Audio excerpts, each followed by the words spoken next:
Spot में सबसे पहले आप लोगों को करना क्या है, जो भी आपको स्पॉट दिया गया है, स्पॉट का मतलब क्या होता है, प्रयोगशाला में उपस्थित कोई भी इंस्ट्रूमेंट हो सकता है, कोई भी इक्विपमेंट हो सकता है। मतलब ये नहीं है कि यहाँ पर ये दिया गया स्पेसिमेन लिविंग ऑर्गेनिज्म है तभी ये स्पॉट होगा। माइक्रोस्कोप रखी है, वो भी आपका क्या हो सकता है, स्पॉट हो सकता है। स्पॉट का मतलब ये होता है जो भी स्पेसिमेन या जो भी स्पॉट होंगे उसमें हम लोगों को उसको देखना है और डायग्राम क्या करना है, डायग्राम ड्रा करना है, और उसके बारे में अगर वो लिविंग ऑर्गेनिज्म है तो क्लासिफिकेशन देना है, उसका जूलॉजिकल एंड बॉटनिकल नेम देना है और उसके बारे में 2-4 कमेंट्स लिखने हैं। ठीक है, इतनी बात समझ में आ रही है। तो सबसे पहले जैसे हम बात करते हैं, ये मेढक है, आप यहाँ पर देख पा रहे हैं, इसे हम जो है इसका जूलॉजिकल नेम क्या होता है, राना टिग्रीना होता है। क्या होता है, राना टिग्रीना होता है। दिख रहा है तुम लोगों को? तो राना टिग्रीना का यहाँ पर लाइफ साइकिल आप देख रहे हैं, लाइफ स्पैन यहाँ पर आप देख रहे हैं, टोटल लाइफ साइकिल दिया गया है। इसमें आप देख रहे हैं पूंछ आपको दिख रही होगी, टेल दिख रही होगी, तो आप सोच रहे होंगे कि ये मेढक का बच्चा नहीं होगा, लेकिन ये मेढक ही है। मेढक के बच्चे को हम लोग टैडपोल कहते हैं। इसमें पूंछ आखिर क्यों आती है, क्योंकि इसका जन्म कहाँ होता है, तालाब में होता है, जल में होता है, झरनों में होता है, मतलब जहाँ भी होगा वाटर में होगा। क्योंकि इसमें निषेचन कहाँ होता है, आउट ऑफ बॉडी होता है, जिसे हम एक्सटर्नल फर्टिलाइजेशन कहते हैं, बाह्य निषेचन कहते हैं। हम लोगों में क्या होता है, शरीर के अंदर निषेचन होता है, मनुष्यों में तो उसे हम अंतः निषेचन कहते हैं। ठीक है, यहाँ पर आप देखेंगे जब ये एडल्ट अवस्था में पहुँचता है मेढक तो इसकी पूंछ गायब हो जाती है। उसका क्या कारण होता है, क्योंकि इसके शरीर में लाइसोजाइम एक्टिव हो जाते हैं।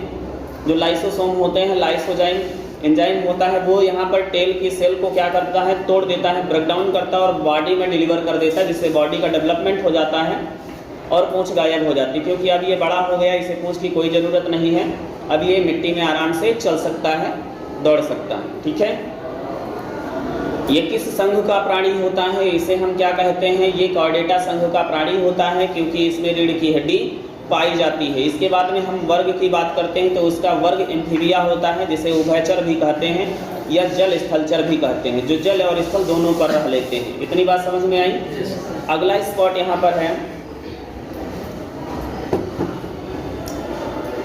जैसे यहाँ पर स्कैरिस आप देख रहे हैं, क्या है ये, स्कैरिस है।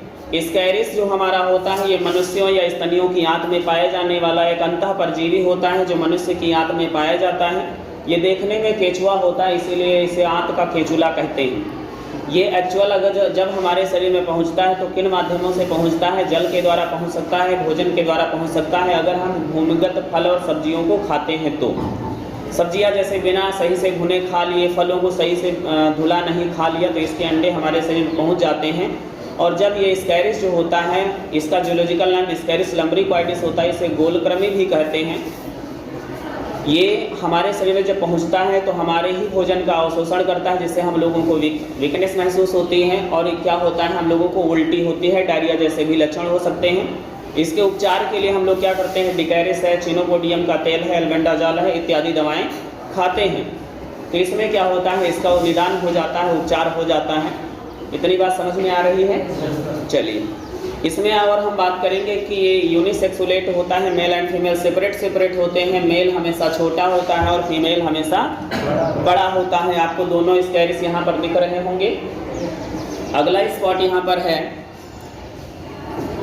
जैसे इसे हम क्या कहते हैं, इसे हम घोंघा या पाइला कहते हैं। इसका जूलॉजिकल नेम पाइला ग्लोबोसा होता है। ये धान के खेतों, तालाबों, पोखरों इत्यादि में पाया जाता है। इसमें एक आवरण चढ़ा होता है, जिसे हम क्या कहते हैं, कैल्शियम कार्बोनेट का आवरण कहते हैं। क्या कहते हैं इसको, कैल्शियम कार्बोनेट का जो आवरण चढ़ा होता है उसे हम मेंटल कहते हैं। और इसमें जिस दरवाजे से, जिस गेट से जीवधारी निकलता है उसे ऑपरकुलम कहते हैं, और ये मोलस्का संघ का प्राणी होता है। ठीक है, इसके बाद में हम बात करेंगे इसी संघ का एक और प्राणी है, जिसे हम यूनियो कहते हैं। क्या कहते हैं, यूनियो कहते हैं, जिसे हम सीपिया कहते हैं। इसमें आप देख रहे हैं, इसमें जीवधारी बंद रहता है। क्या रहता है, जीवधारी बंद रहता है। और आप सभी जानते हैं पहले घरों पर इसका उपयोग किया जाता था। जो दूध के बर्तन होते थे उसकी सफाई, दूध की जो परत होती थी उसी से सफाई की जाती थी, है ना। लेकिन अब लोग हम क्या करते हैं, अब हम लोग इसको शायद ना जानते हो, ये क्या होता है, इसे हम सीपिया या यूनियो कहते हैं। ये भी मोलस्का संघ का प्राणी होता है, ये नदियों में पाया जाता है। इतनी बात समझ में आई बेटा। अगला स्पॉट हमारा है मधुमक्खी के बारे में बात करेंगे। जो मधुमक्खी होता है इसे हम क्या कहते हैं? मधुमक्खी हमारा एपिस इंडिका होता है। क्या कहते हैं इसे? एपिस इंडिका होता है इसका जूलॉजिकल नेम। इसके अलावा इंडियन स्पीसीज हमारी और होती हैं, जिसे एपिस इंडिका हमारी ये होती है, और दूसरी एपिस डॉर्सेटा हो जाती है, तीसरी हमारी एपिस फ्लोरिया हो जाती है।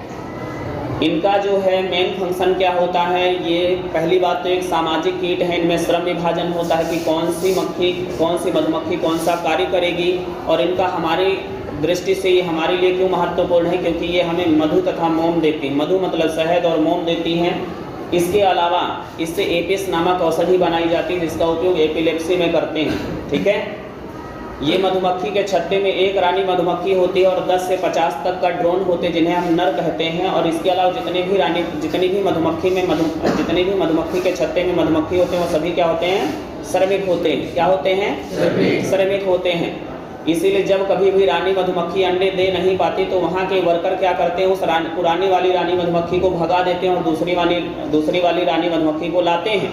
अगर वो भी अंडे ना देने की क्षमता रखती है तो उसको भी वहाँ से भगा